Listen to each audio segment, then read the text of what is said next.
నమస్తే, welcome to NCN news. నేను పుష్ప. ఈ బులెటిన్లో ముందుగా హెడ్లైన్స్ చూద్దాం. నిడదవోలు ఆర్టీసీ డిపోను అభివృద్ధి చేస్తాం రాష్ట్ర మంత్రి కందుల దుర్గేష్.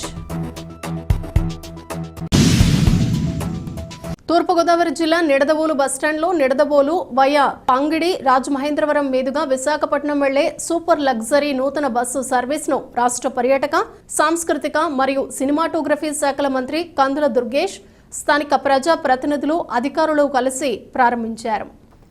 ఈ సందర్భంగా మంత్రి కందుల దుర్గేష్ మాట్లాడుతూ మారుమూల గ్రామీణ ప్రాంతాలతో పాటు దూర ప్రాంత ప్రజలకు అన్ని వేళలా బస్సు సర్వీసు సౌకర్యం కల్పించే విధంగా రోడ్డు రవాణా సంస్థ అధికారులు బస్సు సర్వీసులను పునరుద్ధరింపచేసి నిడదవోలుకు పూర్వ వైభవాన్ని తెచ్చే విధంగా చర్యలు చేపట్టాలని అన్నారు. నిడదవోలు నుంచి విశాఖపట్నం వెళ్లే నూతన బస్సును ప్రారంభించడం చాలా సంతోషంగా ఉందన్నారు. ఆర్టీసీ బస్సులో ప్రయాణం సురక్షితమైందని, ఆర్టీసీ అధికారులు అన్ని మారుమూల ప్రాంతాలకు బస్సు సర్వీసులను పునరుద్ధరించాలని, ప్రయాణికుల సౌకర్యార్థం బస్టాండ్లో బ్లీచింగ్ చేస్తూ అభివృద్ధి చేసే దిశగా ఆర్టీసీ అధికారులు సమర్థవంతంగా విధులు నిర్వహించాలన్నారు. ఆర్టీసీ అధికారులు పీపుల్ ఫ్రెండ్స్ అనే విధానాన్ని పాటిస్తూ డిపో నుండి ఎక్కువ రూట్ బస్సు సర్వీసులను అందించి ప్రయాణికులకు మరింత సౌకర్యాన్ని కల్పించే దిశగా చర్యలు చేపట్టాలన్నారు. టెంపుల్ టూరిజం, ఎకో టూరిజాన్ని పర్యాటక రంగంలో భాగంగా అభివృద్ధి చేస్తామని, నిడదవోలును కేంద్రంగా తీసుకుని ఈ ప్రాంతంలో ఉన్న అన్ని దేవాలయాలకు, ఇతర పర్యాటక స్థలాలకు తీసుకువెళ్లే విధంగా ఆర్టీసీ సర్వీసులను నడపాలని ఆర్టీసీ రీజనల్ మేనేజర్కు సూచించారు. మారుమూల ప్రాంతాలకు పల్లె వెలుగు బస్సులతో పాటు దూర ప్రాంతాలకు సూపర్ లగ్జరీ డీలక్స్ బస్సులను పెంపొందిస్తూ నిడదవోలు డిపోలకు పూర్వపు వైభవాన్ని తీసుకువచ్చే విధంగా అధికారులు చర్యలు చేపట్టాలని సూచించారు. ఈ కార్యక్రమంలో జిల్లా ప్రజా రవాణా అధికారి షర్మిల అశోక్, నిడదవోలు డిపో మేనేజర్, స్థానిక నాయకులు, టీడీపీ పట్టణ అధ్యక్షులు కొమ్మిన వెంకటేశ్వరరావు, జనసేన పట్టణ అధ్యక్షులు రంగా రమేష్, బీజేపీ పట్టణ అధ్యక్షులు నీలం రామారావు మరియు ఉమ్మడి పార్టీల నాయకులు, కార్యకర్తలు, అధికారులు, గ్రామ ప్రజలు పాల్గొన్నారు.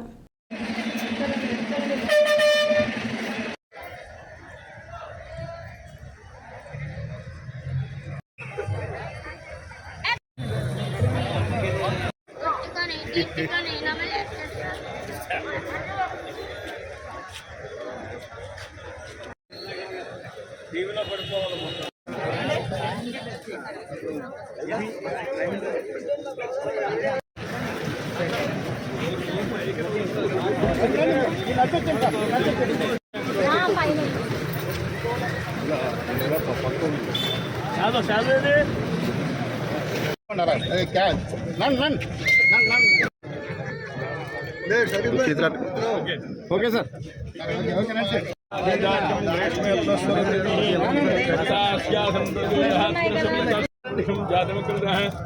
దేవాజ్యంతా సాధ్యావృష్టే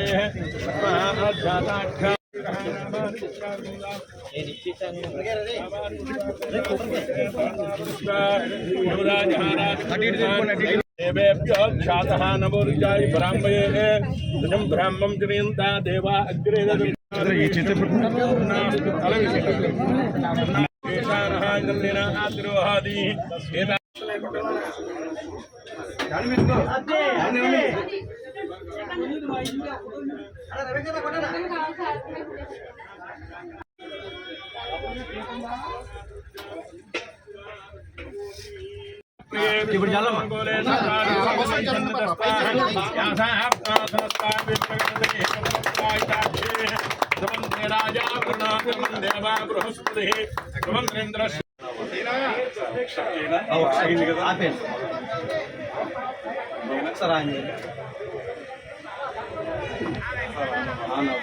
ఇప్పుడు కట్టండి సార్, మళ్ళీ ఒకసారి ఆనే మళ్ళీ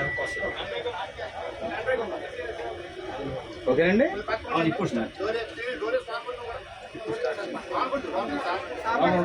పర్లేదు, మీరు ఉండండి. ఎలా ఉంది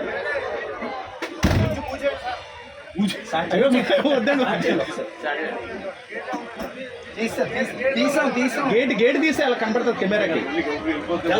గేట్ తీసేయండి, గేట్ తీసేయండి అంతే సార్. గేట్ తీయండి, గేట్ ఫుల్గా తీయండి. ఉందని చూసాను సార్. ఇలా చూడండి సార్ ఒకసారి. ఇలా చూడండి. ఓకే, హాయ్ చెప్పండి సార్. అటు కూడా చెప్పండి సార్. బండి మూవ్ చేస్తారు.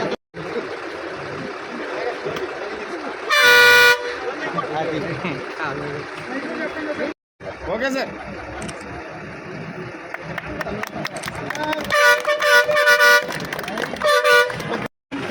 సురేష్ మైక్ అక్కడ ఉన్నాయి. ఈరోజు నిడదవోలు నుంచి విశాఖపట్నం వెళ్ళేటువంటి సూపర్ లగ్జరీ బస్సుని ప్రారంభించడం అనేది చాలా ఆనందంగా ఉంది. అయితే ఇవాళ గ్రామీణ ప్రాంతాల్లోని ప్రజలకి ఉపయోగపడాలంటే బస్సులే శరణ్యం. మారుమూల ప్రాంతాలకు వెళ్ళాలంటే బస్సుల ద్వారా మాత్రం వెళ్ళగలుగుతారు. అదేవిధంగా బస్సుల్లో ప్రయాణం అనేది సురక్షితమైనటువంటి ప్రయాణం. క్వాలిఫైడ్ డ్రైవర్సు, క్వాలిఫైడ్ స్టాఫ్ ఉంటారు కనుక వాళ్ళందరూ జాగ్రత్తగా తీసుకెళ్తారు. అయితే ఇక్కడ మనకు కావాల్సింది ఏంటంటే డిమాండ్ ఉన్నా కూడా మనం ఇంకా బస్సులు పెంచుకోలేని పరిస్థితి కూడా కనబడుతుంది.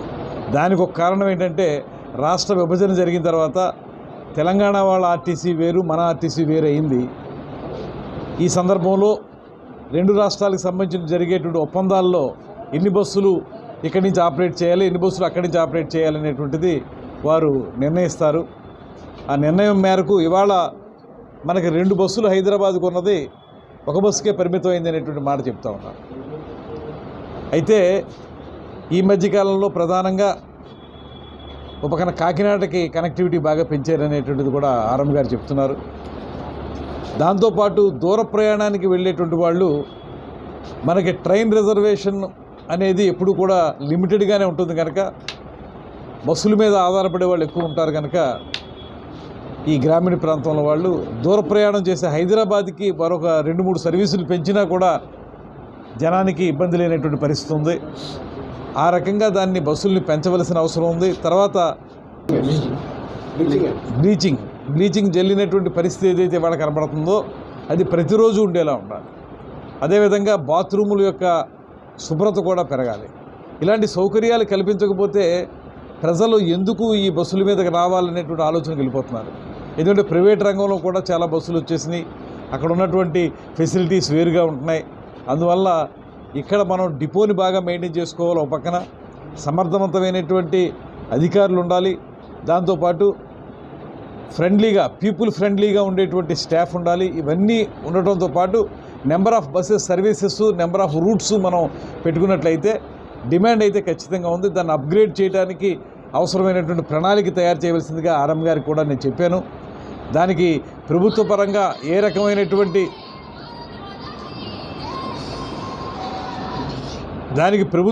అవసరమైనటువంటి కార్యక్రమం ఏదైనా ఉంటే అది మేము తప్పకుండా చేస్తాం. దాంతోపాటు మరొక ముఖ్యమైనటువంటిది మా పర్యాటక రంగానికి సంబంధించినటువంటి అంశం మనం మాట్లాడాలి. ఇవాళ టెంపుల్ టూరిజం అనేటువంటిది బాగా డెవలప్ అయింది. అదేవిధంగా ఎకో టూరిజం అనేటువంటిది డెవలప్ అయింది. ఇక్కడ నిడదవోలు సెంట్రల్గా చేసుకుని ఈ ప్రాంతంలో ఉన్నటువంటి అన్ని రకాల టెంపుల్స్ని చుట్టూ వచ్చేటువంటి ఒక ప్రత్యేకమైన ప్యాకేజీని, అదేవిధంగా ఎక్కడైనా సరే మనకి పర్యాటకులు సందర్శించడానికి వీలుగా ఉండే ప్రాంతాలకి కొన్ని కొత్త రూట్లు వేసి అక్కడికి తీసుకువెళ్ళటం, ఇలాంటి వాటిల్లో కూడా బస్సులు ఎక్కువ వేసుకున్నట్లయితే దీన్ని టూరిజం స్పాట్గా కూడా చేసుకున్నట్లయితే బాగుంటుందనేటువంటిది ఒక ఆలోచన ఉంది. నేను ఇప్పుడే ఆర్ఎం గారితో చెప్పాను. వాళ్ళ దగ్గర ఉన్న ప్లాన్స్ ఏంటి, ఏం చేయబోతున్నారు, భవిష్యత్తులో ఎలా ముందుకు తీసుకెళ్ళబోతున్నారు అనేటువంటిది వారు అడిగాను. త్వరలోనే వారు ఆ వివరాలన్నింటితోటి కూర్చుని తప్పనిసరిగా ఒక మంచి డిపోగా దీన్ని రూపొందించడానికి, అదేవిధంగా ఎక్కువ కనెక్టివిటీ ఇచ్చే విధంగా, ప్రజలందరికీ ఉపయోగపడే విధంగా దీన్ని తీసుకెళ్ళడానికి పల్లె వెలుగు కూడా ఉన్నట్టుంది కదండి. ఇప్పుడు పల్లె వెలుగు ఇక్కడి నుంచి మారుమూల గ్రామాల్లోకి వెళ్తుంది. పల్లె వెలుగుతో ఎక్కువ మారుమూల గ్రామాలు కవర్ అవటంతో పాటు సూపర్ లగ్జరీసు, డీలక్స్ బస్సుల ద్వారా దూర ప్రయాణాలకి ఉపయోగపడే విధంగా బస్సుల్ని పెంపొందించుకోవాల్సిన అవసరాన్ని మాత్రం గుర్తించి ఆ మేరకు పనిచేయవలసిందిగా అందరికీ తెలియజేస్తూ, రాబోయే రోజుల్లో మళ్ళీ నిడదవోలు డిపో పూర్వపు వైభవాన్ని సంతరించుకోవాలనేటువంటి ఆశాభావంతో నేను మాట్లాడుతున్నాను.